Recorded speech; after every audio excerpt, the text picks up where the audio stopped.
Oke, bismillahirrahmanirrahim. Assalamualaikum warahmatullahi wabarakatuh. Waalaikumsalam warahmatullahi wabarakatuh. Baik, terima kasih. Sebelumnya, di sini sudah kumpul semua untuk mahasiswa yang mengambil atau mengampu mata kuliah pengantar ilmu ekonomi. Sebagaimana yang saudara pilih kemarin, sebelumnya juga saya tekankan sekali lagi bahwasanya ini adalah mata kuliah pengantar ilmu ekonomi. Dengan saya, Muslihati nanti akan menemani saudara sekali lagi 1 semester ke depan, kurang lebih nanti kita 14 kali tatap muka dan 2 kali ujian, yaitu ujian tengah semester dan ujian akhir semester. Oke, ya. Baik, juga sudah kita sepakati di awal terkait dengan bagaimana nanti proses belajar mengajar mata kuliah ini. Di sini saudara juga sudah bisa melihat RPS atau rencana pembelajaran semester, nanti supaya saudara juga bisa mengetahui apa saja nanti yang harus saudara persiapkan terkait dengan kelancaran proses belajar mengajar ini. Oke, sebagaimana yang saudara lihat di layar ya, terkait dengan rencana pembelajaran semester kita, ini adalah mata kuliah, subtema yang nanti kita pelajari bersama. Silakan nanti dicermati, ini ada poin-poin penilaian, karena nanti poin-poin ini juga akan masuk dalam penilaian akhir yang akan saudara terima masing-masing. Nah, ini adalah sub bahasannya. Mungkin kalau dilihat hanya 8 subtema ya, tapi kalau kita pelajari nanti sampai dengan 14 kali tatap muka, karena ada beberapa subtema yang akan dilaksanakan secara 2 kali pertemuan. Terutama pada materi-materi perhitungan atau analisis keseimbangan di pendapatan nasional. Gitu. Juga ada beberapa rekomendasi referensi yang bisa saudara jadikan bahan rujukan. Dan saya tidak menutup kemungkinan nanti ada referensi lain yang tidak saya publish di sini atau tidak saya tulis di sini, tapi boleh dicari selama itu inherent atau selaras dengan pembahasan kita. Gitu ya. Dari penilaian ini kita akan masuk ke penjelasan yang kedua dari yang sudah kita sampaikan, yaitu tentang materi pendapatan nasional ya. Analisis keseimbangan pendapatan nasional. Nah, sebelum saya mulai materi ini, pekan kemarin juga kita sudah sempat sedikit membahas tentang kegunaan atau urgensi dari menghitung pendapatan nasional. Mungkin saya bisa dibantu ada dari saudara yang bisa menjelaskan urgensi atau pentingnya kita menghitung pendapatan nasional. Saya, Bu. Oke, silakan. Jadi urgensi dari kita menghitung keseimbangan pendapatan nasional itu salah satunya agar kita mengetahui berapa pengeluaran dan saving yang dikeluarkan dan disimpan oleh masyarakat. Kurang lebih seperti itu. Oke, terima kasih. Ada yang lain? Oke, sekarang coba kita lihat materi selanjutnya terkait dengan analisis keseimbangan pendapatan nasional yang tadi juga sudah disampaikan. Ini kepentingannya untuk mengetahui seberapa besar ya income yang masuk di negara kita, gitu ya. Ada beberapa poin atau beberapa entitas nanti yang akan kita masukkan dalam analisis keseimbangan pendapatan nasional. Nah, kita lihat dulu di awal ini di PPT ini. Analisis keseimbangan pendapatan nasional, nanti kita akan ada beberapa metode ya, yang akan kita perkenalkan. Sebenarnya ada kurang lebih 3 metode, tapi nanti yang seterusnya kita pelajari adalah 1 metode, yaitu metode pengeluaran. Jadi kita lihat pada metode pengeluaran, itu ada materi atau pembahasan tentang entitas yang akan berpengaruh pada pendapatan nasional. Ada C, ada I, ada G, ada X, dan M, atau mungkin kalau di versi lain kita bisa melihat itu C, I, G, N, X ya. Jadi GDP atau GNP itu sama dengan konsumsi ditambah dengan investasi, ditambah pengeluaran pemerintah, dan ditambah dengan ekspor minus impor. Ada beberapa referensi lain itu yang membuat satu rumusan yang berbeda, yaitu konsumsi ditambah investasi, pengeluaran pemerintah, dan net ekspor. Sama saja ya, ini sama saja. X min M itu juga ekspor minus impor, net ekspor bersih. itu juga ekspor minus impor. Jadi sama saja. Mungkin saudara menemukan ada beberapa referensi lain yang tulis tidak seperti yang saya tulis, maka itu sama saja, gitu ya. Baik, kita mengenal analisis keseimbangan ini dengan sebutan 1, 2, 3, dan 4 sektor ya. Satu sektor masih melibatkan keseimbangan, kita sebut sebagai keseimbangan pada tingkat break even income atau YBEI. Kenapa? Karena pendapatan nasional itu hanya disumbang atau dikontribusi oleh sektor rumah tangga saja, ya. Kemudian yang kedua, dua sektor kita menyebutnya pendapatan nasional itu disumbang atau dikontribusi oleh dua entitas, yaitu konsumsi rumah tangga ditambah investasi, di mana investasi dilakukan biasanya oleh perusahaan atau swasta atau firm lah ya, bahasa kita. Nah, kemudian yang ketiga, kita sebutnya sebagai 3 sektor, ya. Analisis keseimbangan 3 sektor, kita sebutnya sebagai analisis keseimbangan tertutup, ya, tertutup. Tetapi sudah mulai ada pola. Polanya apa? Polanya ada intervensi dari pemerintah, ya, pemerintah, ya. Oke, dan yang terakhir kita sebut sebagai 4 sektor. Analisis keseimbangan pendapatan nasional terbuka. Kenapa terbuka? Karena di sini kita sudah melihat ada ekspor dan impor. Ekspor dan impor pasti melibatkan pihak lain, entah dalam negeri atau luar negeri. Maka ini disebut sebagai pendapatan 4 sektor. Ya, kita lihat lagi. Nah, sekarang kita coba yang 1 sektor ya. 1 sektor ini masih melibatkan siapa tadi? Rumah tangga. Rumah tangga. Oke, konsumen rumah tangga. Jadi hanya pendapatan nasional itu hanya didapat dari konsumsi rumah tangga, gitu ya. Tidak ada dari sektor perusahaan atau informal, tidak ada dari intervensi pemerintah, tidak ada jadi sektor luar negeri dan seterusnya. Hanya disumbang oleh sektor rumah tangga. Nah, kita lihat persamaannya adalah Y sama dengan C. Ya, berarti pendapatannya kita sebut Y itu apa? Pendapatan nasional ya. Kita kasih simbol Y atau Y equal to consumption atau sama dengan konsumsi.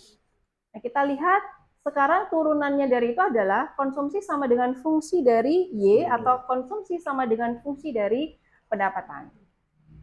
Nah, kita lihat sekarang yang paling penting di sini malah. Apa itu fungsi konsumsi? Nah, di sini ada beberapa pengertian ya terkait dengan fungsi konsumsi. Nanti istilah-istilah ini akan sangat membantu, bahkan sangat urgen pada saat saudara membuat atau menentukan berapa besar pendapatan nasional. Ya, yang pertama kita mengenal dulu istilah penting ini. Fungsi konsumsi, istilah pentingnya adalah kita mengenal nanti ada 2, APC dan MPC, gitu ya. APC adalah average propensity to consume atau rata-rata orang melakukan konsumsi pada tahun PN dengan rumus adalah APCN atau APC pada tahun itu sama dengan CN dibagi YN atau konsumsi pada tahun itu dibagi dengan pendapatan pada tahun itu. Jadi tahunnya harus sama, gitu ya. Kemudian yang kedua, istilah pada fungsi konsumsi adalah marginal propensity to consume atau perubahan konsumsi akibat adanya perubahan pendapatan. Jadi gini, misal kalau saudara ketika saudara kuliah ya, dari orang tua dapat transferan 1 bulan 1 juta begitu ya, maka asumsi kita adalah itu habis 1 juta itu dalam 1 bulan atau memang dihabiskan selama kurang lebih 1 juta. Begitu nanti kita berbicara tentang marginal propensity to consume, maka akan ada penambahan pendapatan yang saudara dapat dari orang tua itu juga akan secara mengikuti ya, secara marginal atau secara MPC akan mengikuti juga pola konsumsi kita. Kalau pendapatan kita 1 juta, konsumsinya pasti 1 juta gitu. Tapi kalau misalnya nanti naik 1,5 juta, maka diasumsikan atau ditulis dalam teori ini adalah pasti pendapat konsumsi kita juga akan naik sebesar berapa besar kenaikan pendapatan. 1,5 juta berarti ya 1,5 juta pendapatannya, kenaikannya. Maka di situ ada rumus MPC sama dengan delta C.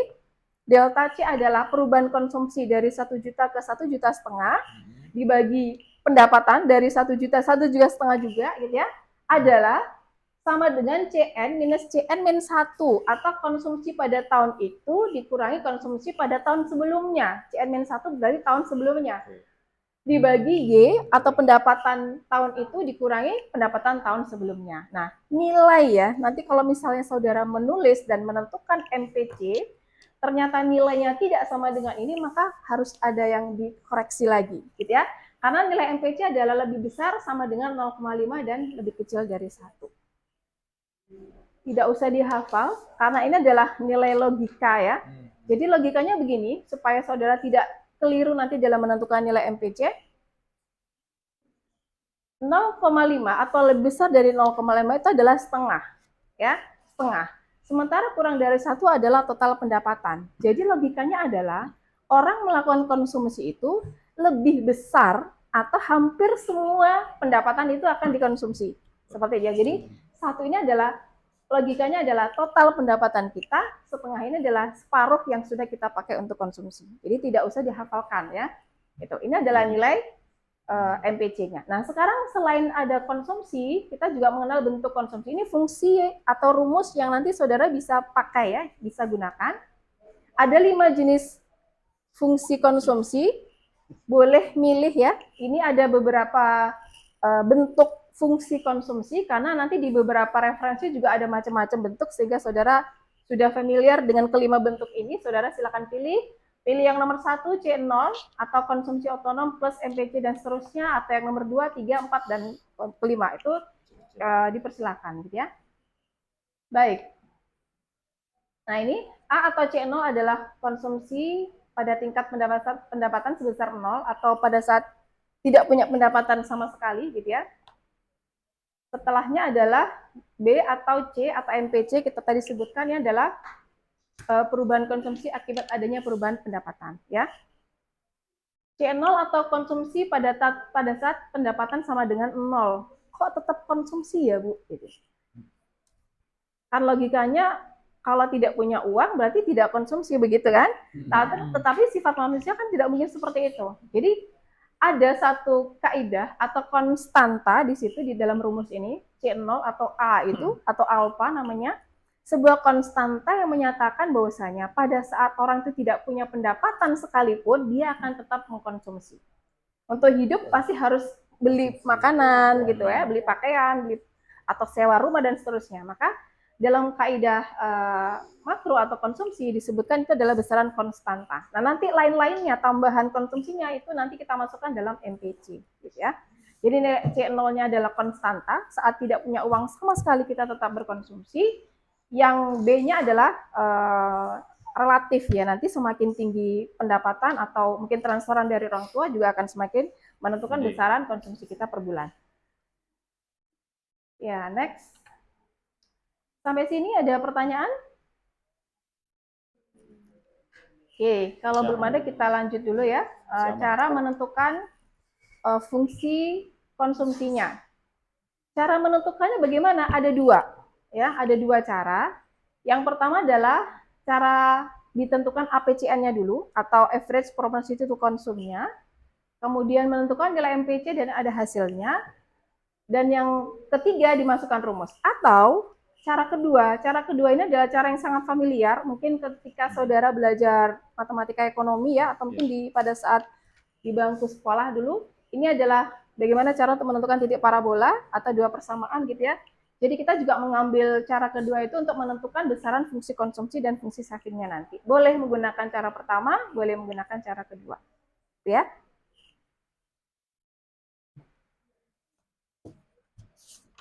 Ini juga hasil modifikasi ya dari cara yang kedua. Tinggal kali silang ya dan seterusnya. Nanti setelah ini kita akan coba cari contohnya. Ini.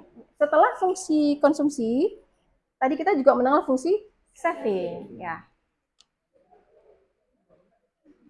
Nah, kenapa harus ada fungsi saving padahal kita sedang membahas rumah tangga saja?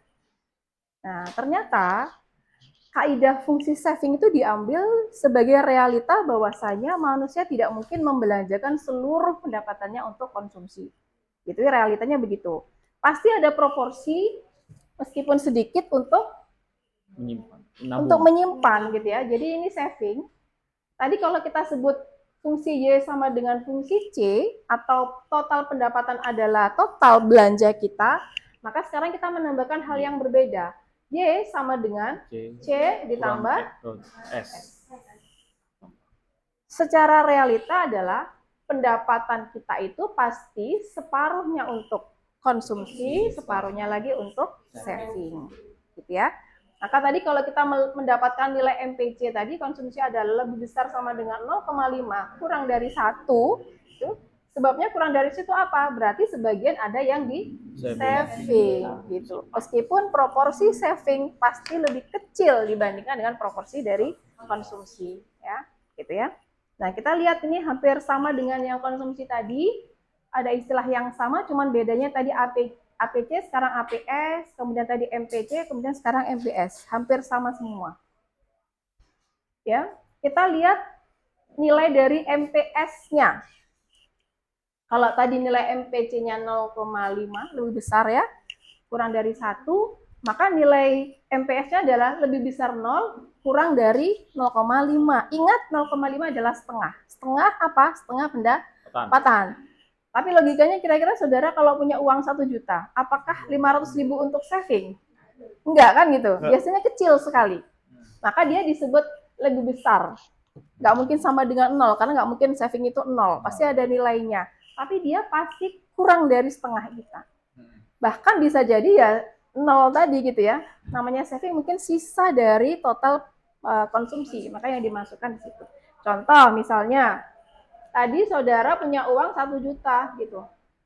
Konsumsinya oke lah, kita taruhlah 800.000.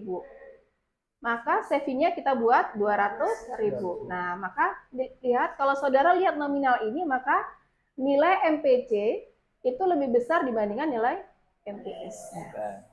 Ya.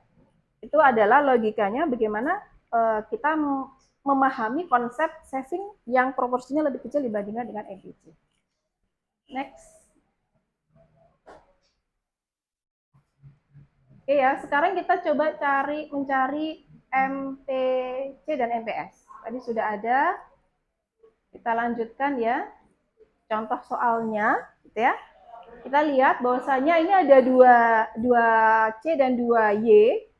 Diketahui data ekonomi agregat sebagai berikut. Kita lihat bahwasanya Y1-nya 100, kemudian Y2-nya 120, C1-nya 85, C2-nya 100. Nah, ini adalah salah satu contoh untuk mencari sebenarnya berapa fungsi konsumsi yang ada di negara kita. Ya. Kita lihat mau pakai cara 1 atau cara 2, boleh kita pakai cara 1 dulu. Kita lihat. Cara 1 adalah cara 1 seperti ini. Yang pertama kita tentukan APC-nya. Tadi rumus APC adalah C per Y. Ya. Kalau seperti ini, saudara boleh menggunakan kombinasi C1 atau C2 ya. Jadi kalau C-nya 1, berarti Y-nya juga Y1. Kalau C-nya yang pakai yang 2, berarti Y-nya juga yang 2. Jangan ditukar. C1, Y2 nanti nggak ketemu ya nilainya. Jadi C-nya 1, Y-nya juga 1. Kita lihat. Kalau C-nya 1, yang pertama, ini sebesar 85 miliar rupiah. MRP adalah miliar rupiah untuk satuan hitung ya. Kemudian Y-nya adalah 100 miliar rupiah. Maka jika 85 dibagi 100, maka 0,85. Kita sudah menemukan nilai average propensity to consume-nya. Gitu ya. Nah, setelah APC ditentukan, langkah kedua adalah menentukan MPC atau besarnya pergerakan atau pergeseran nilai konsumsi kita. Delta C dibagi delta Y. Delta C itu C2, ya, di sini ada C2-nya berarti 100 ya.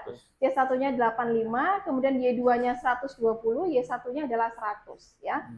Setelah dibagi kita dapat nilai 0,75 ya, berarti APC-nya 0,85, MPC-nya 0,75. Nah, setelah itu kita masuk langkah ketiga.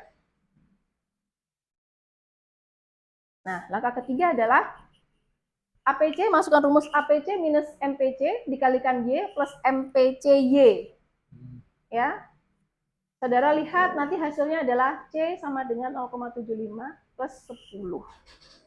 Ya. Nah, atau cara kedua. Ya, kalau cara kedua juga lebih gampang. Saudara tinggal memasukkan sama persis dengan langkah pertama, hanya saja nilai C, Y-nya sudah ditentukan kan gitu ya. Sehingga nanti jawabannya tetap sama. 0,75Y plus Ih, 10 MRT. Oke. Allah. Ada pertanyaan sampai sini? Kalau Berarti tidak ada, ya silakan. Y itu eh, apa namanya, Bu? Punya nama lain ya selain. Jadi JNP sama PDB itu nama lain dari Y gitu. Ya, jadi supaya lebih mudah, kita mengambil GNP atau GDP itu adalah nilai Y untuk formulasi matematikanya ya. Jadi kita pakai dengan nilai Y. Tapi kalau bahasa-bahasa teoritisnya itu adalah kita mengatakan produk domestik bruto atau pendapatan nasional ya, pendapatan nasionalnya. Oke, sekarang kita coba dulu untuk menentukan atau mencari latihan untuk mencari uh, fungsi konsumsi dan fungsi saving ya. Dia di sini ngapain lagi? Oke. Punya lagi. Coba sekarang kita lihat ini. Menentukan fungsi konsumsi dan fungsi savingnya. Saudara perhatikan dulu soalnya. Setelah itu mungkin ada di antara saudara yang berkenan untuk menyelesaikan soal, dipersilahkan. Dapat bintang nggak, Bu? Dapat bintang, dapat nilai kan? Dapat poin. Dapat poin. Oke, silakan diperhatikan dulu soalnya. Kita coba dulu yang soal A dan soal B ya, konsumsi dan saving. Siapa yang mau maju?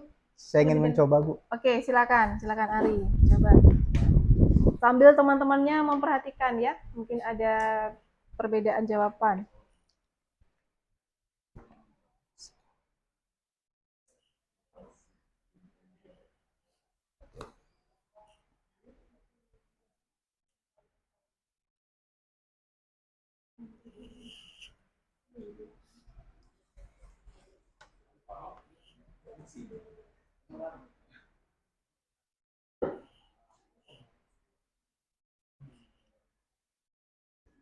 Boleh pakai cara pertama, boleh pakai cara kedua.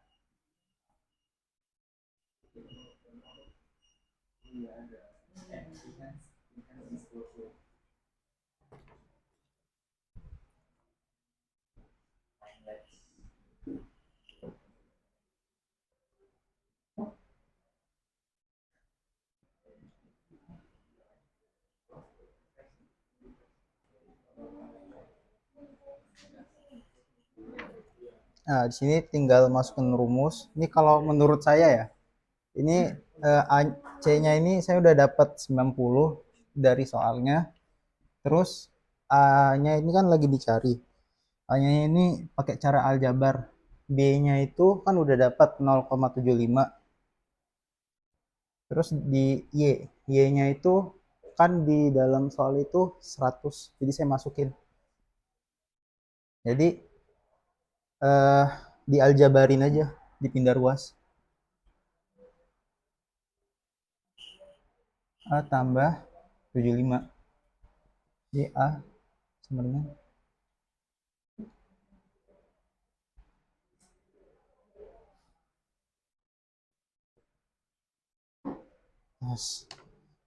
A-nya sudah dapat, jadi tinggal masukin fungsi konsumsinya.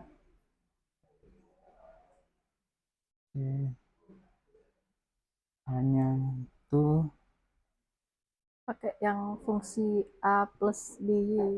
15 tambah B-nya sebelah sana. 0,75. Ini kalau menurut saya. Oke, 0,75 apa itu? 0,75Y. Oke, coba kita lihat ya. Silakan duduk, terima kasih.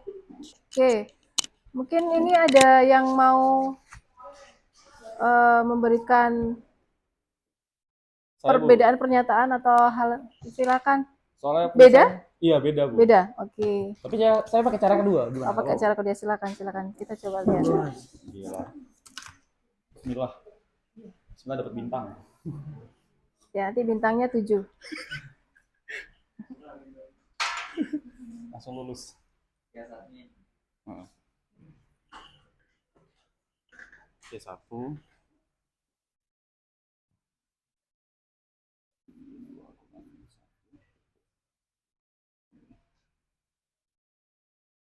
ini kurang Y1. Oke. Ini kurang C1-nya 90 120 kurang 90 ini 150 kurang 100 ya. Oke, 100 Oke, kurang terus ini 100. Oke, kurang 90 dengan 30 30 50 Y kurang 100. Oh, 50 ini 0,6. Atau mungkin ada yang lainnya ya. Sambil dicek juga. 6 Y kurang 100. Y kurang 10. Baru Y kurang 90 0,6 Y 0,6 plus 100 kurang 60. Oh, di switch. Oke, sama dengan 0,6 Y kurang 60 tambah 90 sama dengan C 0,6 Y kurang 150. Ini kalau jawaban saya Bu, 0,6 Y. Oke. Don. Sudah. Sudah. Oke, silakan duduk. Baik, demikian tadi penjelasan terkait dengan bagaimana menghitung pendapatan nasional satu sektor ya, masih satu sektor dengan soal tadi menghitung fungsi konsumsi dan fungsi saving. Nanti jika ada hal-hal yang dirasa kurang jelas, kita bisa diskusi di lain kesempatan atau di lain waktu, bisa juga japri saya, kita diskusikan bersama. Dan jangan lupa tadi soal yang belum diselesaikan, bisa saudara kerjakan. Kita bertemu kembali di pekan depan dengan tema kita masuk di pendapatan nasional 2 sektor dengan melibatkan pihak perusahaan atau firm. Baik, sekali lagi saya mengucapkan terima kasih. Kesempatan kita bertemu untuk pada hari ini. Insya Allah bertemu lagi pekan depan dan sudah mengerjakan soal-soal yang diberikan dan juga sudah belajar. Baik, saya akhiri. Wabillahi taufiq wal hidayah. Wassalamualaikum warahmatullahi wabarakatuh. Waalaikumsalam warahmatullahi wabarakatuh.